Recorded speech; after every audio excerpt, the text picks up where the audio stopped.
This is the all-new HeyBike Mars 3.0, the successor to the 2.0, except it's built on an entirely new platform called the X Series. The X Series is HeyBike's answer to everything we've been asking for when it comes to upgrades on their bikes.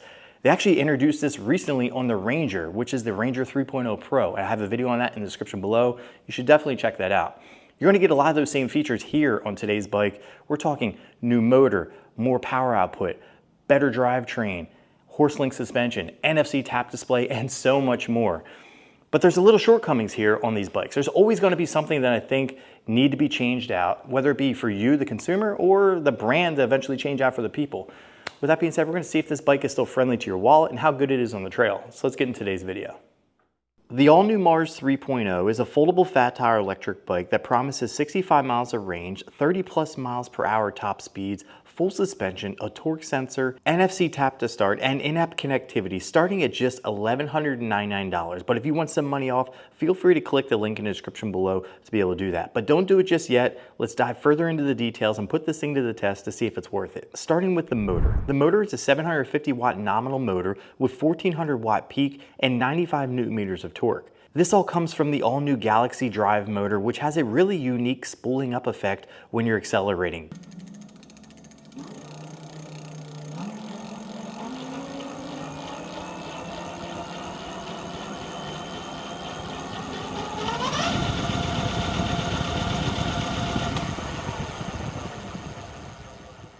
Now the battery did get an upgrade, getting you a max range of upwards to 65 miles. One of the most notable upgrades to this bike is the full suspension hydraulic front fork and horse link rear suspension, which is very plush and nice on the trails.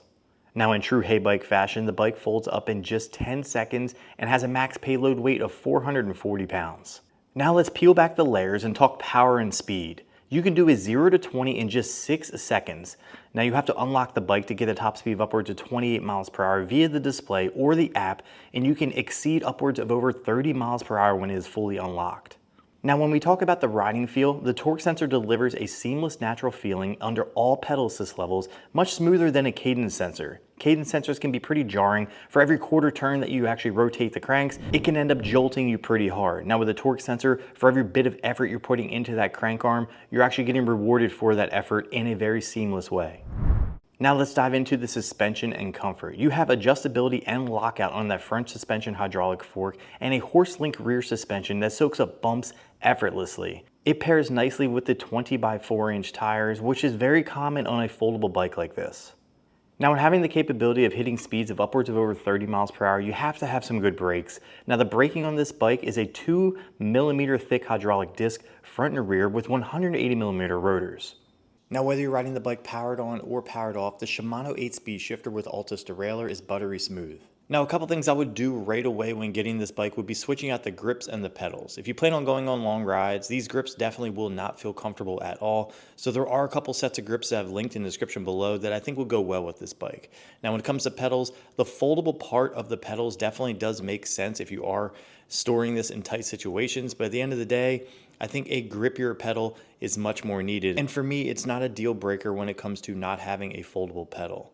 Now let's dive into the tech and features about this bike. Some of the most notable things about this bike, being the new X Series, is the TFT color display, which clearly shows your speed, assist levels, battery, trip data, and even more. Another major perk is the NFC card to be able to tap to start, or the pin to be able to start riding the bike. Or you can actually unlock it through the app itself. But my go-to way to ride the bike is just tap the card and go. Now, another great feature that is welcomed on this bike is the fact that it is IP65 water resistant, which ensures the reliability during light rain situations. Another great feature are the built-in lights. You also have turning signals that can be visible front and rear, and brake lights that are active whether you're squeezing the brake or letting off the brake, which is a daytime running light. Now, the Mars 3.0 weighs in at 70 pounds, and it's for riders between 5'4" and 6'3". And for frame of reference in today's video, I'm 6 foot tall. All right, so now we're going to be doing the speed test with the Mars 3.0 in all the pedal assist levels, starting with Eco, Tour, STD, Sport, and Turbo. Let's bring it back down to Eco, get it going. I'm using Bike GPS to calculate this top speed for everything, make sure everything is accurate. And we are good to go. HeyBike is saying 15 miles per hour. My app says 15. Let's put up the Tour. 1919. STD. I tap you here, the little RFID cards. It's 22. Sport. 27. Let's put in turbo. Got the front suspension locked out, bit of a headwind. Pretty much capped out. Let's go do throttle only. All right, so for throttle only, we're going to be doing this in turbo only. Let's hit start, hit that throttle. Nice smooth take up. 22 miles per hour, pretty easy.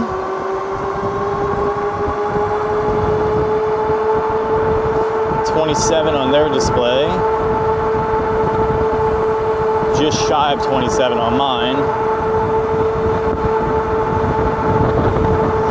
A little bit of a headwind, like I said, and given the conditions, so your body weight also takes, you know, the measures on as well. We just hit 27.7.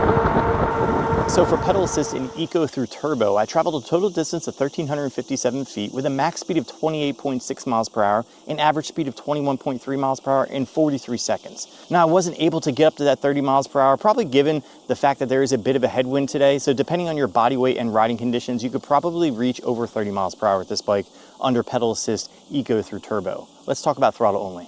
Now in throttle only, I traveled a total distance of 1,544 feet with a max speed of 27.8 miles per hour, an average speed of 22.3 miles per hour in 44 seconds. Like I said, I was capped out at that 27.8 miles per hour due to the headwind, but under the right conditions, this bike probably could reach 28 to 30 miles per hour under throttle only. Let's get over to the hill to see what this thing's capable of.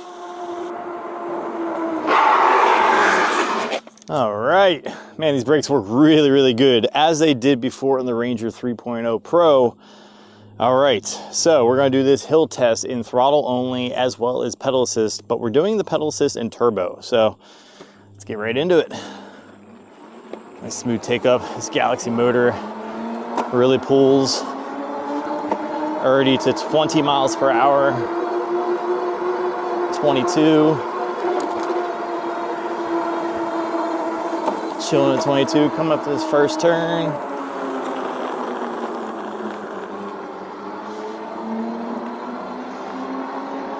No problem, 20 miles per hour.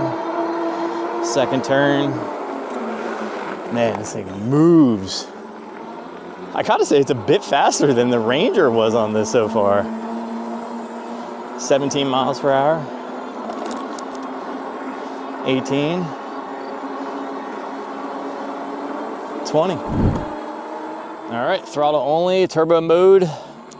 Man, they've really refined their motors in this X series. Nice smooth take up there. Now I do want to say it did feel a bit faster going up the hill than the Ranger did going up in pedal assist. Throttle feels about the same right now. We're 22 miles per hour coming to the first turn. I'll take a look, brake a little bit and throttle through. We hit that at 15.4 miles per hour. Nobody coming down this hill, 22 miles per hour. This is the final stretch. This is a 15% grade. I use the same hill in all my videos to give you guys a good representation of what to expect out of all the bikes you see featured here. Right now we're at 14.8 miles per hour. 15. Pretty consistent. It didn't feel any lag on the hill, so there wasn't any point where I feel like that the bike was struggling. I just felt like it was a bit faster than the Ranger 3.0 Pro was on it. I mean, this thing is really nimble. I almost prefer this more than the Ranger for a couple of reasons. Probably the overall reach and the actual weight of the bike. Right now, like very consistent, 28 miles per hour, and the bike just continues to want to pull. Let's see how it is in this nice tight turn here.